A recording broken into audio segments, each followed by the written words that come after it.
Hey, Denver Dashcam here. I just witnessed some of the most unique road rage I've ever encountered. I've included this little bit of driving before the incident to show that his reaction was completely unprovoked. I only honked as I was worried about him rolling back into me, as I've seen many accidents caused by this. Embarrassed by urinary incontinence? What a weird billboard. Yeah? Is this the one you stall at? Yeah. It's a little steep. They're bad. Well, don't roll back too far, buddy.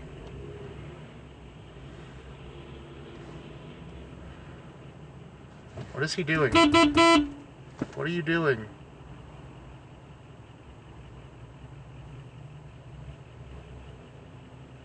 What is he trying to say? I have no idea. Does he not have... What is his problem? I don't know, but he kept rolling back. That's...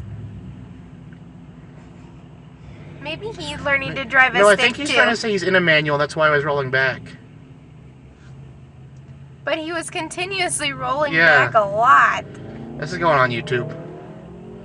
I think he's trying to say he drives a 5-speed with the 1, 2, 3, 4, 5. I think that's what he was saying. Yeah, I'm in too.